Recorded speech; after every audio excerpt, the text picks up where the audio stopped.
Ladies and gentlemen, thank you very much for sharing your wonderful time with us this morning here on this webinar.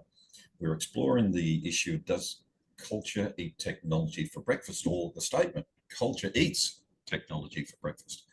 Now, as you can fully appreciate, many would have very certain views, some strongly for, some against, some sitting on the fence. So we've gone and put together a collective group of people that I know are never short of an opinion. And so I'm just going to introduce everyone from my left: the mercurial Tracy Weeks, cyber awareness protagonist extraordinaire, Jonathan Rush. You know when Jonathan's talking because I can't ever shut him up, and he always has an opinion, and he talks a bit funny. He thinks he's the only person in the room without an accent, but I'll soon introduce someone who also equally has such a funny twang. The amazing Sadid Termizi, who has someone I have the utmost respect for their technical skills, appreciation of the challenge that we face, and must I say, one of the more strategic thinkers in the cybersecurity space. So Sadid, thank you very much for joining us today. And of course, Jonathan.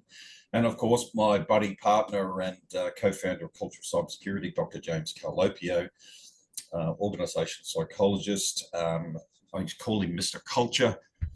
And folks, if you want to address a question to all of them, if you want to address a question to anyone specifically, just put in the Q&A, and I will be your advocate to try and get those questions addressed.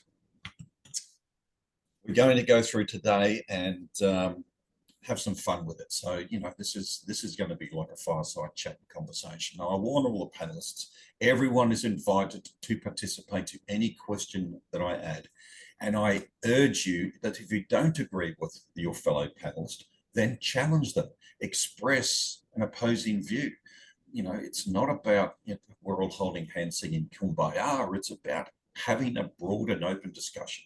So it's all about let's extract the greatest value for our audience.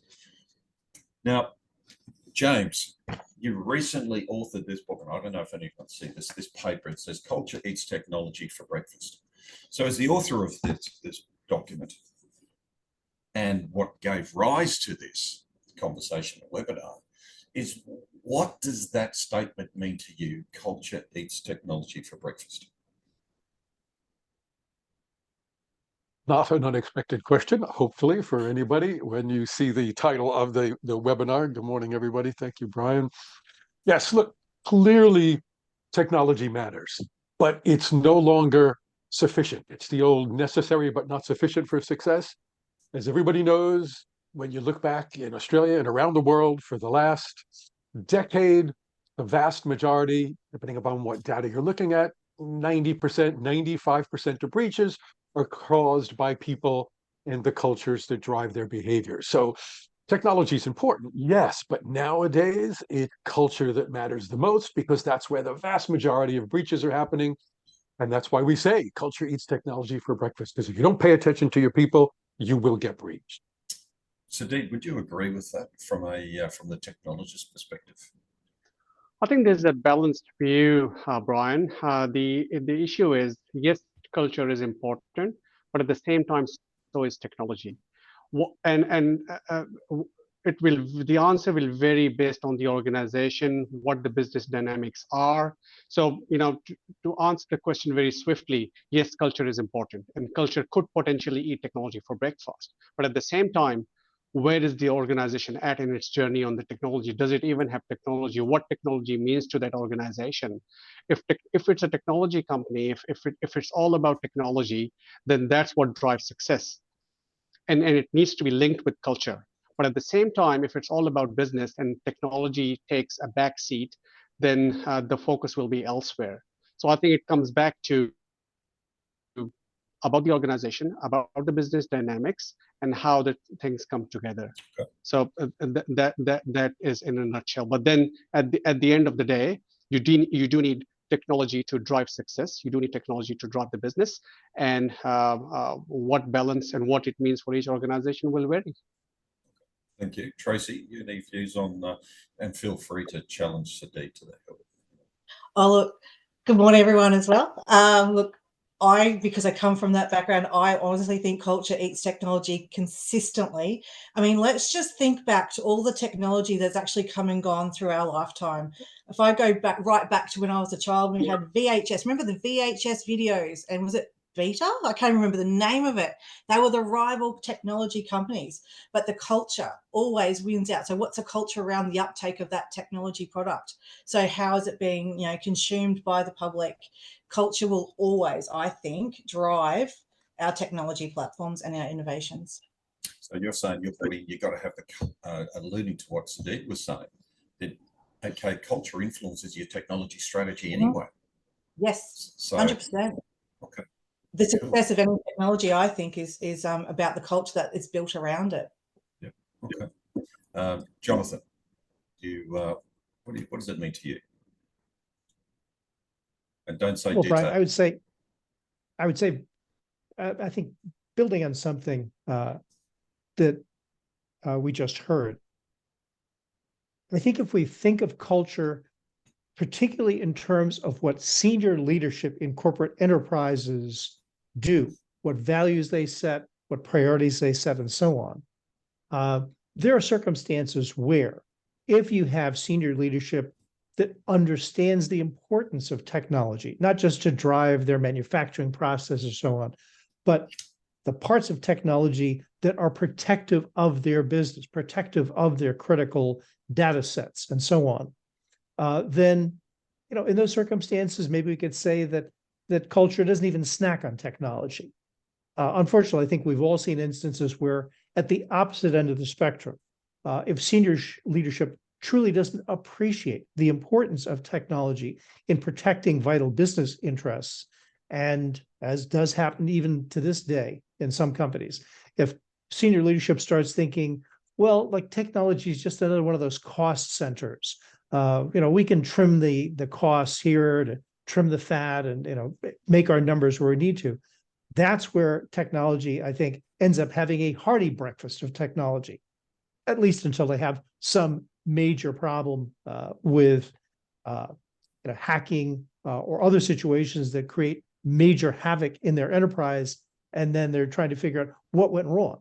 What went wrong is that they allowed their own expectations or demands through corporate culture to denigrate the critical technology protections they should have kept in place.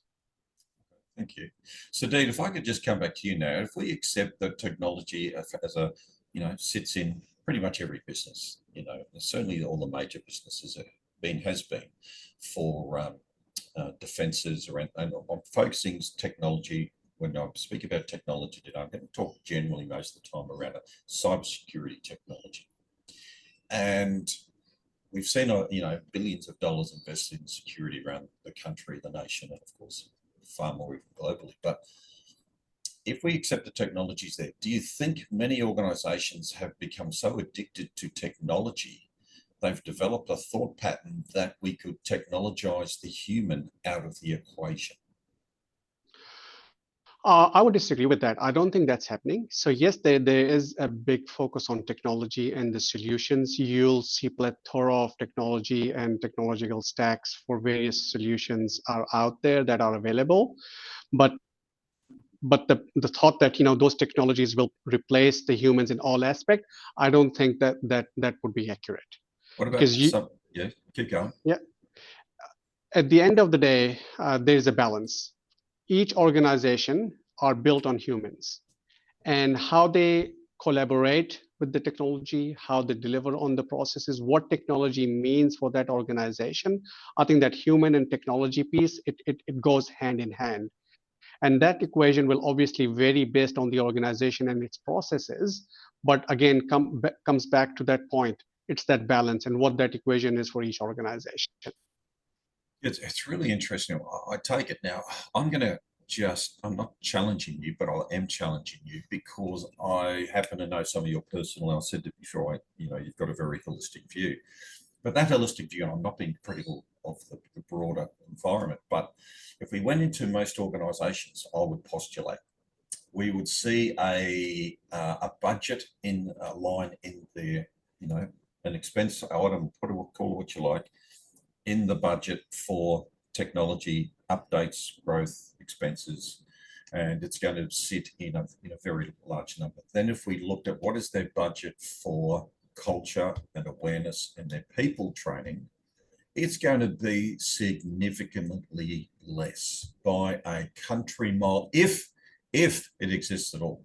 So often I've been told, well, we don't have budget for humans training. It's or at best we've got a it might be a fishing simulation platform, and we do one of those modules once a year, or it may be. So whilst it may be considered, it draws the question, is it being enacted? And I just cast my mind back to so many vendor promotions where I see their marketing, where they actually promote, take the human out of the equation. And I know all things aren't being equal. James, I know that, you've had conversation with many entities in the past. And do you think the balance needs to be reflected more in budget to ensure that the voice of the human side of the equation gets to be a little bit louder? Absolutely. Funny you should say that. Yes. Yeah, because look, as I said at the beginning, technology is necessary. And I think Sadid, highlighted that very, very nicely. But it's not sufficient anymore. If all you're going to do is rely on technology, if all you're going to do is think that you could somehow technologize people out of the equation, it's simply not going to happen. The vast majority of breaches happen when someone is at a keyboard, or someone picks up a USB and says, oh, this is cute, let me stick it into my computer, or really believes that a Saudi prince just gave them $8 bazillion. I mean, that last one, we're kind of getting jaded to that one now, and many people are picking up on that. But it's still one of the figures I saw recently. I mean, you can always argue about these figures, and sometimes Brian and I argue about where they come from. But I saw a number of different studies that put the cyber economy last year at over $8 trillion. That's the third largest economy on the planet. So the technology is working because the breaches aren't happening there.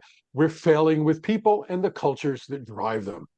So yeah, I put all my balance on people and culture now, because we've got the technology in place and we need to keep it up to date. Got that.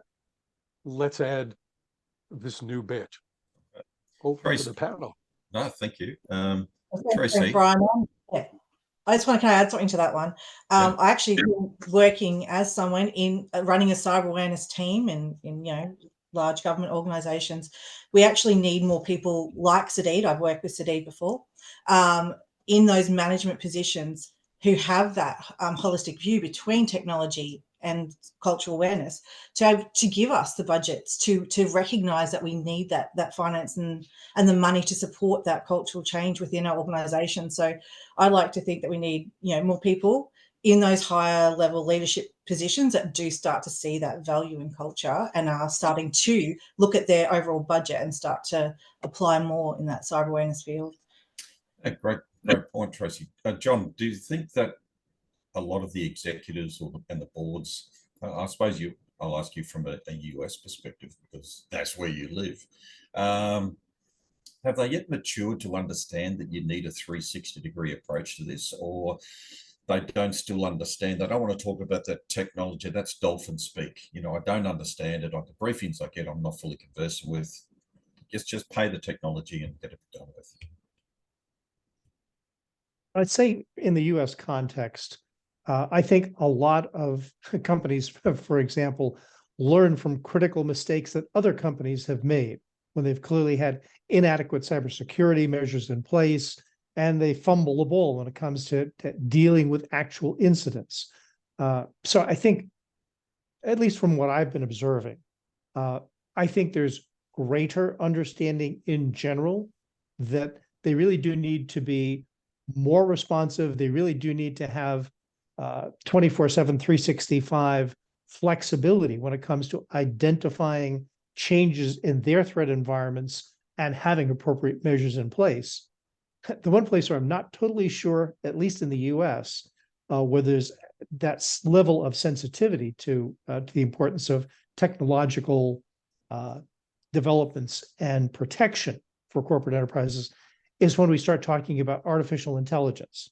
I mean, AI, as we've all been seeing globally, it's just, one surge of to me, partly reasoned thinking. We already know there's certain kinds of AI that can genuinely be beneficial. And yet we also see instances where companies are just so obsessed with having to use AI and thinking, actually going back to one of your themes, that, this will be more efficient. We don't have to depend on people so much. And yet, as we've seen in some instances, major global corporations with plenty of bright people who work for them have run into difficulties when they, in their hiring process, for example, put AI in place, and the AI starts to engage in what everyone knows is called hallucinations, meaning, bad decision making based on no known human process for thinking what the right thing is to do. For example, in hiring, using AI to cull through masses of resumes. On some level that may make sense, but if you start to rely on your AI and the AI ends up discriminating against people of color, discriminating against women in hiring, to give just a couple of examples, that's the kind of thing where I think technology is still lionized as a concept without truly understanding what humans need to do to harness the technologies that it's genuinely supportive of or genuinely protective of corporate interests. Okay, great, thank you. I've got a question here from Adam I'd like to put to the panel. Adam would like to hear your opinions on the fact that culturally, all executives believe that cyber, because of its name, is someone else's problem, which he believes could cause this issue. How could we change the narrative to cybersecurity?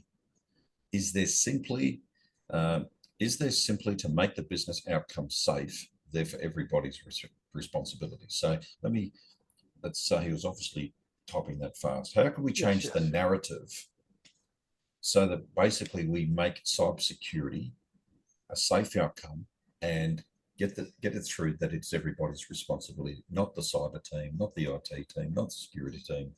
They all add up. I can start off with answering and then I'll leave it up to you and the rest of the panel, Brian. So I think it is about controlling the narrative with not only with the senior executive or the senior leadership team, but across the organization. As Tracy can appreciate in few of the organizations that she's currently working in, where we have previously worked together in the health environment, it is about pushing across the right messaging. It is not about cyber. It is, at the end of the day, it is about delivering a business outcome for the organization that you're working for, and then controlling the narrative as to how is cybersecurity, the function, the team, the line item, is contributing to that mission or that objective. If it's not all about cyber, if you start making only about cyber, then you start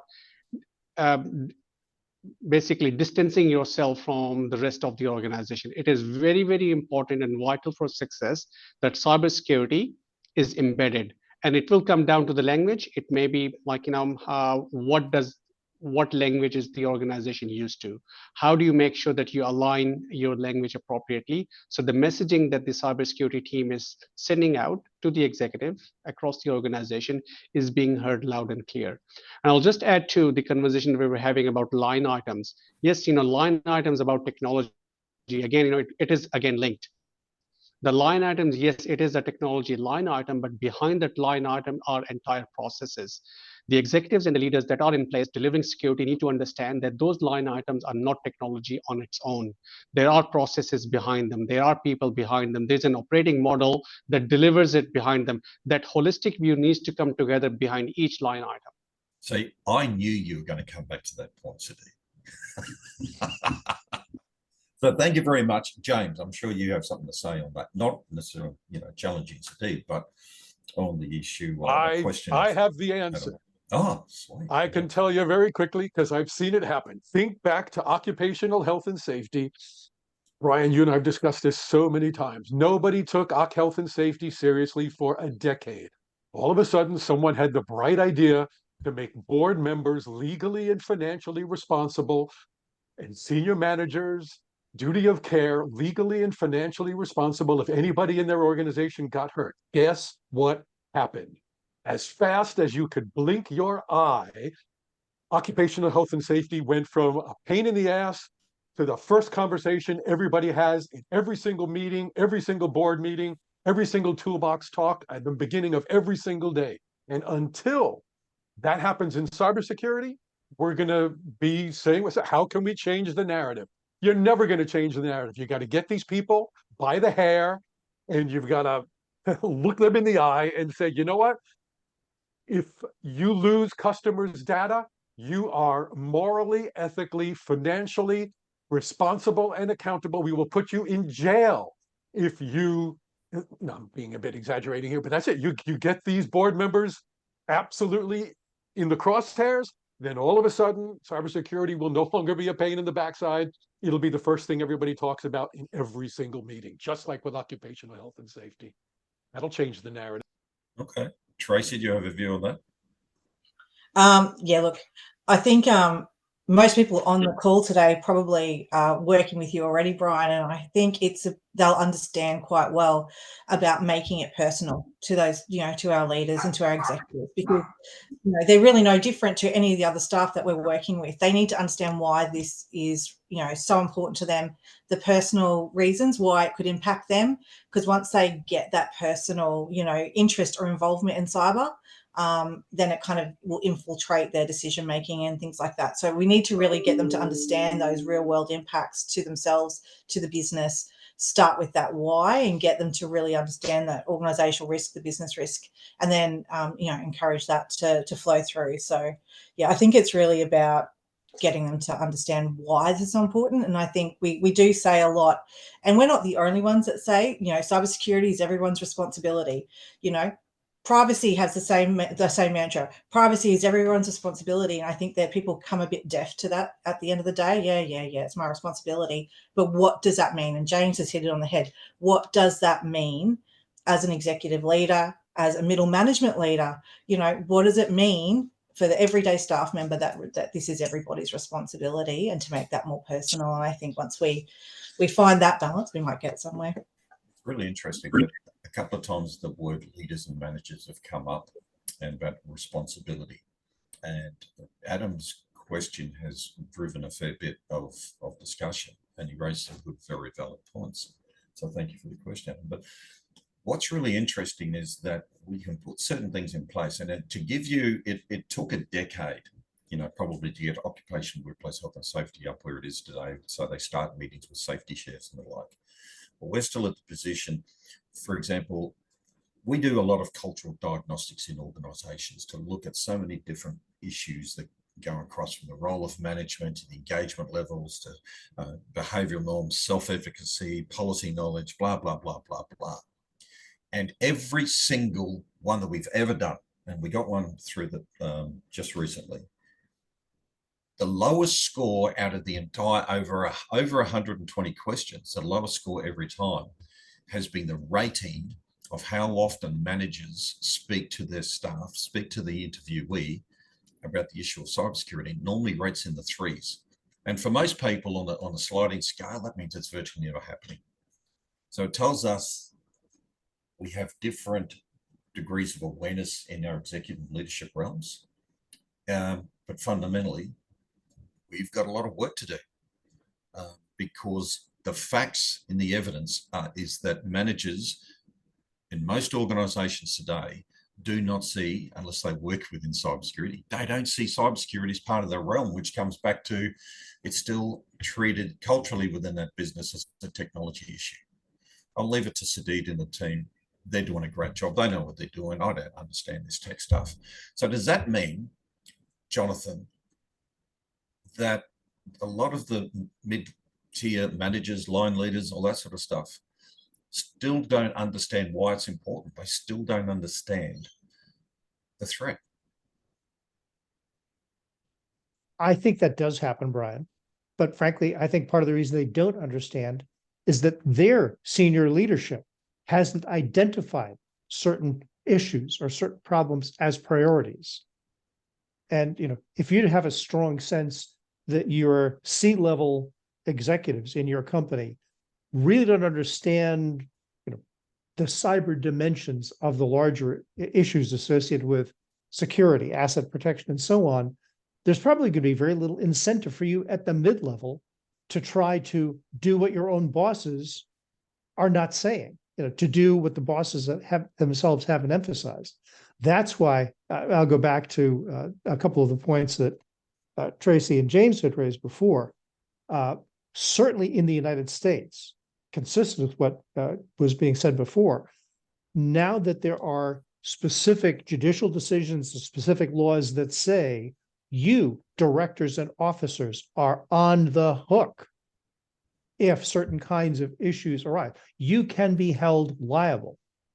And at my old stomping grounds, the U.S. Department of Justice, criminal prosecutors are saying, if we see that you at the board level, at the C level, are not paying attention to critical aspects of protecting your company, protecting your customers, and so on, we will be looking to hold you, not just your corporation, liable.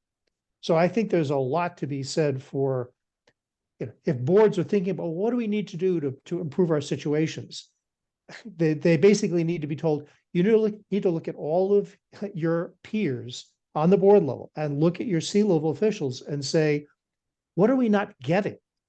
What are we failing to address in this area? Because we see what happens with a whole bunch of our competitors and people in other industries.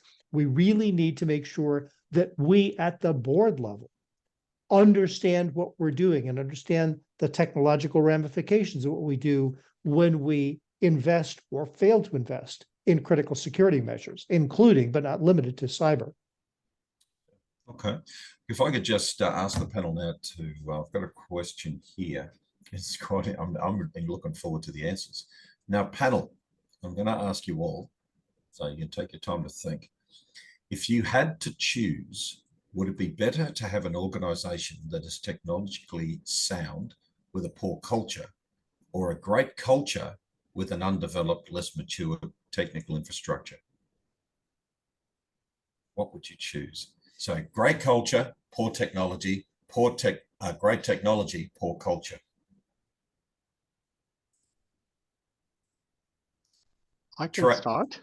Okay, so Dad, go for it. It doesn't really matter either or, because you're working, you have your work cut out either way. So, how do you focus? So, for example, if technology is there, the poor culture is there, and it's poor culture, then the work is cut out. As a leader, you're focusing on culture and uplifting the culture and making sure culture is aligned. Whereas on the other side, you're working on the technology, the culture is there, but you're focusing on, you're working with the people, the team is built here. Then, so my short answer would be, it would be easier from a leadership perspective to work with a positive team where the culture is already in place, and then to fix the technology. Whereas on the other side, it'll be a bit more challenging, but hey, we need to be up for a challenge all the time. So you can't say no to either. That's a really important point you make. And I thank you for your answer, because you can implement technology without going into the complexities of different things, but you can plug and play these days, or hook to a cloud, so have a technology fix relatively quickly, as long as you got the bucks to do it. And I'm not being oblivious to the many of the integration challenges. However, to build a right culture can take 3 to 5 years, even 7 years and longer. So, Tracy, your view on those two options? Fantastic question. And it really kind of hurt my brain when I first saw it, because I'm like, I really Do you want me to get you a Band-Aid or something? Or yeah, no, I'd have to agree, because I know how hard it is to build culture. I know how hard it is, and you can just start making rows into it, and then you have a massive workforce change. You got staff leave, and you get new staff come in, and you have to start all over again. So yeah, I think I would rather have a really good culture and then slightly worse technology and build on that, I think. But it's a fantastic question, because I'm really sitting there going it bent my brain a little bit. I like that one. Okay. Thanks. Okay. But I think, yeah, a good culture. James? Yeah, you know my answer. Look, technology is easy compared to culture. It's clear, it's tangible, it's quick, it's more obviously measurable. We can measure culture, we can talk about that. It's cool and sexy. When you look at culture, It's hard, it's slow, you can't get your hands around it, it's amorphous, it's intangible, it's harder to measure. That's why everybody comes down on culture. And at the end of the day, I agree with Tracy. There's no surprise. I would much rather have a culture where people say, look, you got up from your keyboard and you forgot to lock it. We don't do that around here. Whenever we get up from our keyboards, we always lock our keyboards or whatever. The culture that supports that behavior will serve you time and time again. I go with culture, no surprise. Thank you. John, you going to swim with I the think the- tide or against it, young man? I'll be swimming at an angle from the tide. How's that? Ah, typical lawyer. Right, come on, let's hear it. Okay. We're positing that there's such a thing as good culture existing at the same time as poor technology. I can imagine that if what you have, for example, is a whole new senior management and leadership team that comes into a company, and they at the outset are saying, well, what's going wrong here? Oh, we've got bad technology. I mean, to pick up on a point that you mentioned, I don't think a company can afford to wait 3 to 5 years to try to remediate that. I think you've got to figure out fairly quickly what's wrong here. Have we under-resourced the technology side? Do we not have good, information security teams? Do we not have good IT officers looking after these things? In other words, I think good culture can make poor technology better, meaningfully better, short of 3 years. But I don't think there's such a thing as having good culture where the leadership has been sitting there and the technology has gotten worse and worse. In other words, it kind of goes back to the points we made at the very beginning. If senior leadership isn't paying attention consistently to the need to support technology, especially when it comes to protecting company critical assets, then you don't have a good culture anymore. So I think that the good bad dichotomy makes the most sense to discuss if you've got good leadership that's committed to say, we understand that technology is important as part of having a robust and appropriately strengthened environment. Okay, thank you very much. No, I just want to clarify one question. I'm going to ask the panel, and I'm going to throw this to James and Tracy first of all. And James, what's the difference? And I think we need to draw the difference. We can talk about culture, but there is the issue of awareness versus culture. So many times with cyber awareness. And what's it for you? What's the difference between awareness and culture? It is underlying a lot of what we've been talking about. I'm very well aware of what the speed limit is, but that doesn't mean I follow the speed limit. Right? I might be very well aware that I shouldn't eat a half a chocolate cake, but that doesn't mean I don't eat. Actually, it does mean I've been very strict on my diet lately, as you all know. But it's that kind of example. There's a big difference between awareness and culture. Everybody knows what they're supposed to do. Everybody knows what a phishing email is. Everybody knows they're supposed to lock their computer when they get up. Everybody knows they're supposed to go to the gym and exercise.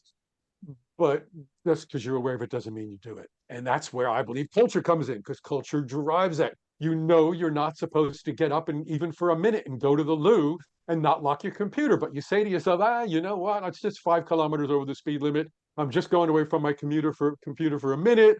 I'm just not going to lock it. And that's at the end of the day why you'll wind up getting breached. Okay, Tracy? Yeah, look, I think awareness, like you look at all of our titles, if there's anyone on the call that works in this field that I do for cyber awareness, our titles are cyber awareness and training usually. They're really not around culture at all. But so awareness for me is really about ticking those compliance boxes. From that point of view, are we meeting the needs of what the auditors are looking for? Because I don't know how many times we've had auditors come in. They don't really care about the culture and all the work that we've been doing behind the scenes. It's really like, do you have this, and this in place? That's not changing culture. That is awareness. That is, yep, we're making everyone aware of their basic rules and rights. Culture, that is another beast altogether. And I think that is really about, getting into the hearts and minds of the people we're trying to reach, and about making them care about, just another thing in their already full lives, personal and work. So culture is all about making them care about why they're making the choices that they're making, and making the information that we're sharing with them really relatable and personal. I think that's one way we start to build that culture and move away from just that awareness, compliance, ticking the boxes. And I've said this already. I think culture is that incredible movable feast. Like, it's always, changing, because we're always getting new people come in. We're always getting the people that we think, are on board and are really helping to drive our culture. They're leaving the organization. So, it's almost like we're going back to the beginning again all the time. So, but yeah, awareness, tick box. Yeah, they've done their online training. They've done their phishing sim. Culture is really about making it personal, making it relatable, and making them care about just another thing that they have to care about at work or at home. Yeah. Me, it's awareness is you might possess some knowledge. Culture means you behave as a certain way. It's about changing behaviors. It's really interesting. If I just share a very quick story, I had just last week, I think it was, or the week before, I had to, we got a new client on board, and I had to complete this third-party risk assessment. Now, it was the biggest crock of crap I've seen in a very long time. Well over 100 questions, all going through this minutiae of stuff. It was actually a questionnaire about compliance frameworks, say something similar to 27001. It was not a risk evaluation. The risk in by virtue of this was clearly set as if you don't have policies in place, you're carrying a risk, which is insane. And when it, out of the, I think it might be 130 questions roughly, there was one question around humans. Do you have a cyber awareness program? Yes. Okay, that's it. So 95% of all data breaches today attributed back to human failure. One question determined, are you combating that 95% risk? And the other 129 questions was all about, do you have policies in place, basically? It tells me the whole industry still hasn't yet matured their level of thinking to where it needs to be. Now, I want to turn tacky because we're very conscious of time. Well, I am. You people are just enjoying this wonderful Q&A session. But John, just because I love the sound of your dulcet tones and that really, interesting accent from over on the East Coast of the United States. But insider threats, do you think, what is your view on combating insider threats? Should it be more of a focus on a cultural defense or a technology defense? Because, you've done a lot of work just to set the scene here in corruption, preventing corruption, corruption strategies, anti-corruption strategies. It's not encouraging corruption. So it's all about human behavior on the inside. Your views on, please. For me, the starting point, Brian, is to think about culture and technology as concepts that need to reinforce each other. When a company says, well, what are we going to do to protect against insider threats? I mean, as we all know, there's a pretty wide range of insider threats. You could have some disgruntled IT administrator who gets canned and, he leaves a little logic bomb or does something else to damage the assets of the company. You could have corrupt insiders who are open to blandishments from somebody outside, willing, in other words, to help sell off or just spear it out the door, key intellectual property on which the company depends. And so, we touched on the issues of training and education, and, yes, those all need to be part of the general course of action when we're talking about insider threats. But I think we also have to be looking in more innovative ways to say, first of all, are senior leadership members strongly conveying that we care as a company about insider threats, that you and I, as the CEO, for example, need to pay attention to these issues. If you see something that you think is wrong, you need to report that. And you need to have technology backing up the cultural expectations inside the company, especially if they're strongly and are clearly communicated by senior leadership across the enterprise. You also need to have technology to keep ferreting out those situations where you may have insider threats. So I think part of what this comes down to is insider threats aren't just about people who try to weaken the cyber protections of a company. It's also about the decisions that senior leadership chooses to make to sustain or to reinforce its own cultural and technological capabilities to resist the growth or the actual execution of insider threats. It's probably an unfair question to you, because in the United States, my interpretation is an insider threat is perceived as a person who is complicit or non-complicit in the nefarious act which gives rise to negative consequence. Whereas in Australia, the Canberra has taken the view the insider threat is the person deliberately engaged in nefarious conduct. So just for clarification of yourself and the audience. Sadid, what's your view on this? I mean, you probably sit more in the middle of this than any of us. I think it's again comes down to the risk controls that are in place and what is the risk for that particular organization. So, for example, if in my current organization, being or coming more from a Commonwealth and some work linking with some agencies, what would become important is, yes, it is a risk. So then it goes back to the point that Tracy and Jonathan were talking about, parting the awareness, the knowledge, what awareness is out there about the potential threat. So that foundation is extremely important. But then it needs to come full circle. You have the awareness. We have done the risk assessment. We know what the risk is. We then put in appropriate controls in place. We then have appropriate material to raise the level of the knowledge and raise the level of awareness. But then what do we do to make sure that those information that is being parted is being appropriately implemented, and appropriate controls are in place? And that's where it comes full circle back to the technology and the culture. So technology needs to be in place to monitor those controls, and then culture is then how do you impart and implement that knowledge and that awareness that has been raised? Because awareness is there, the knowledge is there, but how do you put it in practice? And that's where the culture and the high performing team and the high performing functions that what I'm really a strong advocate of is extremely important, because without that, the actual implementation of those knowledge of that awareness practices that are being talked about will not happen.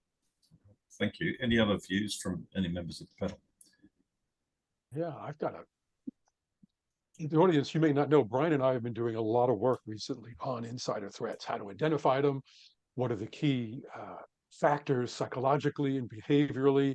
And it's just staggering that, again, depending on which studies you look at, about 50% of people who steal from their organization, whether they're stealing data or they're stealing petty cash or they're stealing staples, are unhappy with the boss or the organization. So there's definitely a big psychological component, which is part of the cultural component. So the way I think about it is very much like what Sadid just said.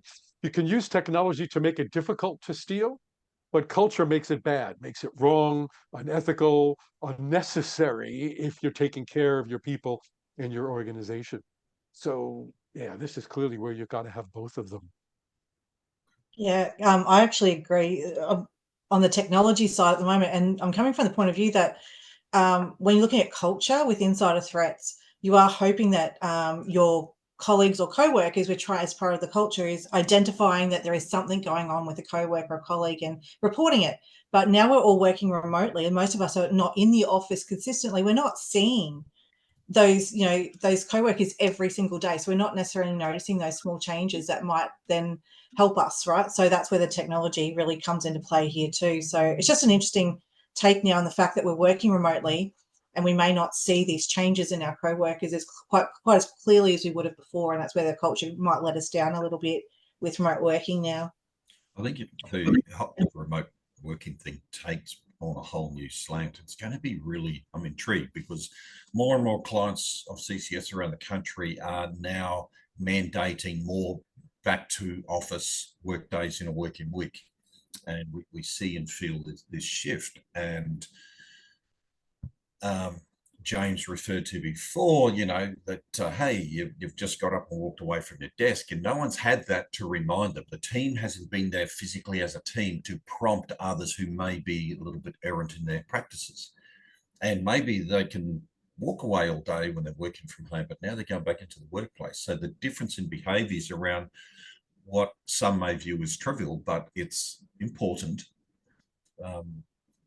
It'll be interesting to see as it change. Now, if I just throw on that again, some of the work that the findings from our cultural diagnostics have been, the simple truth is a lot of work employees in the workplace don't feel comfortable challenging their colleagues on their poor practices.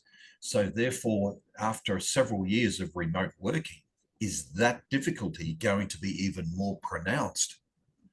And therefore, John, does this put more pressure on the whole issue of insider threat? Short answer, Brian, yes, I think it can. I think one of the things that's concerned me, for example, about what's been necessary thanks to the pandemic is that however necessary it was for us all to become decentralized and relate to people just through screens, is that even the messaging I think we're used to loses force, loses salience when you just look at a screen and you get your training, or even when you talk to people about critical security concerns. Pixels on a screen isn't the same as having your boss, for example, or colleagues at your level able to talk to you directly. And so I think even after the pandemic has subsided globally, the tension that you described with regard to companies having difficulty in getting people back into the workplace, from my perspective, it is not at all the worst thing in the world for companies to want to have more people coming in to see each other, because I really think there can be a salience in physical face-to-face presence with people when you want to try to deliver critical messages, including critical messages about cybersecurity. I mean, unfortunately, I feel like today, as decentralized and dependent on Zoom or Teams or whatever, just to do our day-to-day business, I think that creates a certain desensitization to the importance of the messages that we maybe want to try to pass through to people at all levels of the company. Okay, thank you. Now, folks, we're getting into the last 10 minutes. So what I'd like to do is turn the attention on, okay, what should we think about doing today? We've been on some.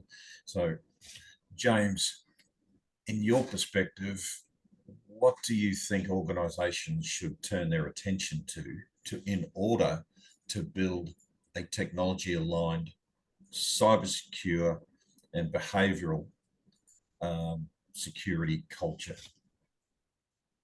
Number one, make boards, as we mentioned earlier, and senior managers responsible legally, put it in their performance appraisal, their key performance indicators. You get what you measure and reward in organizations. So measure it and reward it. Number two, do what the occupational health and safety people did, which is talk about it. You alluded to this earlier. It's so consistent when we do our interviews in the cultural diagnostic scale of 1 to 10, the lowest scores. Number one, how often does your manager talk to you about cybersecurity? And the second lower score, how often do you talk about cybersecurity with your colleagues? That's just got to change. Whether it's the toolbox talk or the brown bag lunches or the learning bursts, or I don't know what the answer is in your organization. It'll be slightly different than somebody else's organization. And alluding to something that Tracy reminded me of earlier, thank you, Tracy, that Brian and I make our entire business on. Make it personal, relevant, and then it becomes important. It doesn't matter what you think, it matters what they think. And they won't think it's important until it's personal to them and it's relevant to them. So those are the big levers, buddy. Okay, thank you, Sadid. Being the I think technologist expert on this. Yeah, so it comes down to being change ready. So in the world that we're currently in, the change is happening from a technological perspective, from an organizational perspective that's ongoing. I don't think that's going to come to a halt or even slow down in any near future. So as a team, as an organization, it is extremely important that we accept that and we align ourselves and our teams to to being change ready, and that will really contribute towards the right culture and making sure we're getting the best out of the technology as well. And just to loop back to a couple of the other conversations that we were having is the values. So each organization has its values. Sometimes they sit at a very superficial level. Each teams, each sub teams will not be able to relate to it. So what does that value mean to me? What does that value mean to my team? I need to make sure that in the hiring decisions that are being made from that perspective. And the people that are being onboarded, that are being brought onto the team to be, that will take the team forward, making sure that they align to that values. And we have some ongoing activity that is in place, because that in a nutshell will contribute towards high performance, being change ready, and making sure that we are delivering and we are striving towards the right outcome. Thank you. I like the idea of being change ready, because it all of a sudden invokes a commitment to continual improvement, because you cannot improve if you do not change. Very simple. So building that in your culture, it doesn't matter what it is, be it technology, be it a policy, a new process, or culture. Tracy. Yeah, look, I agree with everything James and Sadid have said about for goodness sake, don't do that. Come on, we're here but for I a little do, bit but of I've got- controversy. That's totally where I come from. Responsibility management, and I really like the values of the organisation coming into it. But from my point of view, I really just want to address the things about getting your staff interested, getting staff to care about this. And I think, again, if there's anyone that works in the field that I do on the call today, cyber awareness, it's really hard to stand out in the noise of all the other messages that an organisation is trying to get out. So what can you do to stand apart from all that other noise? I always look at my training as like driving past a billboard at 100 kilometers an hour. Like, I have to get my message across really quickly, and I have to make it really interesting to make them want to pay attention to it. So I would want to say push outside the boundaries of the very standard, awareness or cultural messages that you see going through, and make it fun. Please make it fun for the staff. Make them want to stop and listen to you.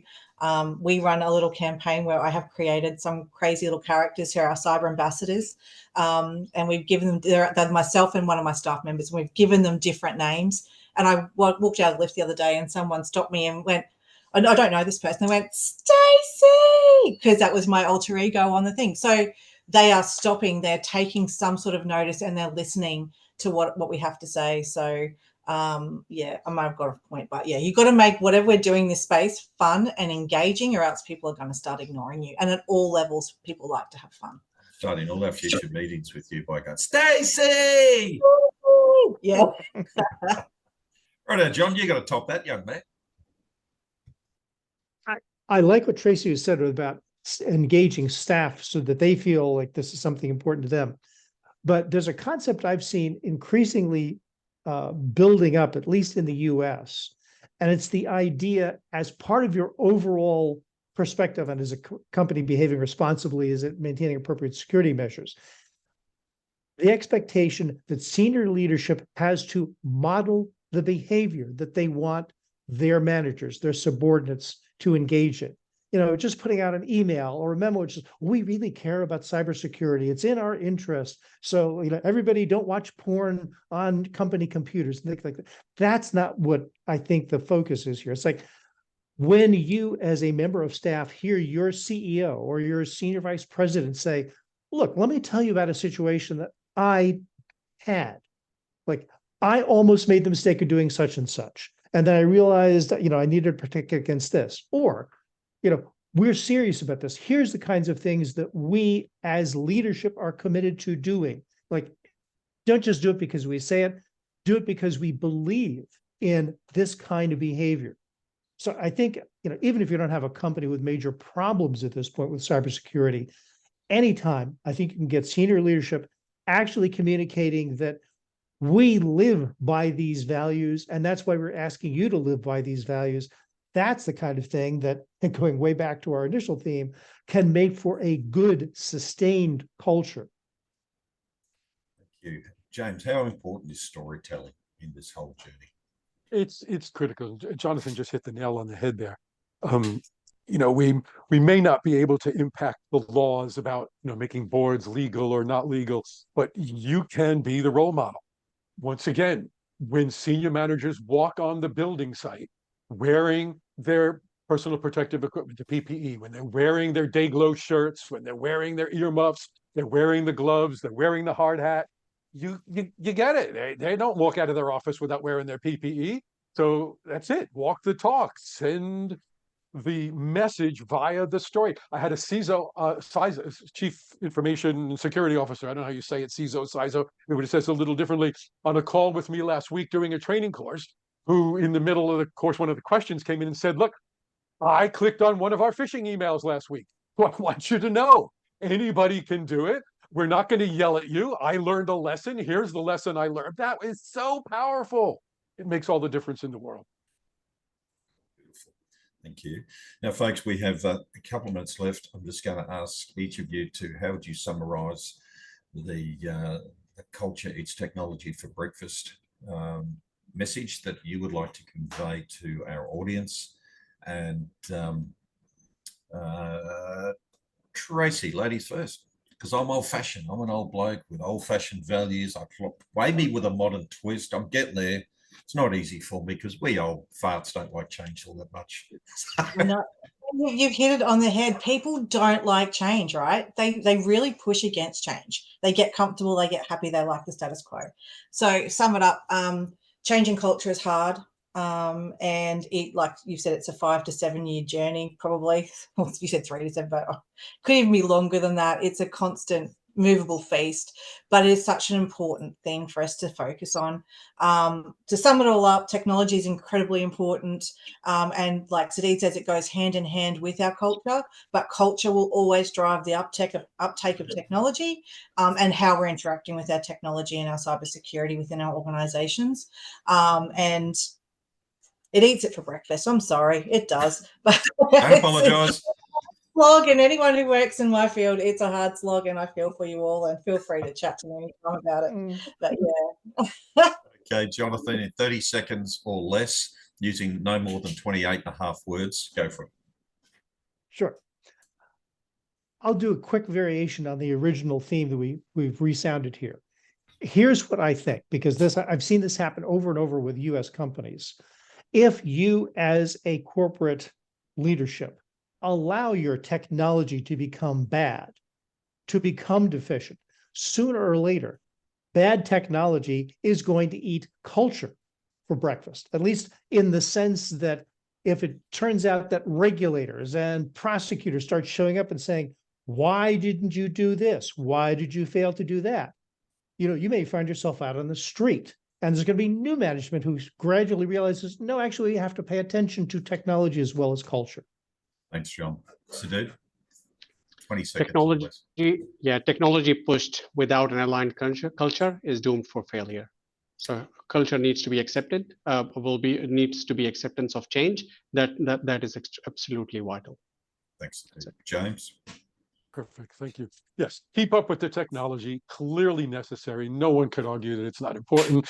And you have to add the culture, because technology is necessary, but no longer sufficient. So while you might not be able to impact the laws that make senior managers culpable or responsible, you can impact performance management, KPIs, communication, role modeling, budgeting, all the things we've talked about today. You add that to the mix, then you're going to get greater success. Thanks, Brian. Thank you very much. Thank you very much, panel. You've been fantastic. Audience, thank you for giving up your valuable time. I hope you've learned a few things. Folks, we will make a recording this available and get it out to you. I think the bottom line of all this is that you can't have culture without technology in this modern day, and you can't have technology for maximum effort without building the right culture. It takes time, it takes effort, and I'd just like everyone to put their hands together to thank our incredible audience, thank our incredible presenters on the panel today. It's been amazing, and I look forward to the next round of conversation. Everyone stay safe, enjoy a wonderful, wonderful week, and if we can help with anything, please don't hesitate to reach out. Thank you, everybody. Close the webinar now. Thank you.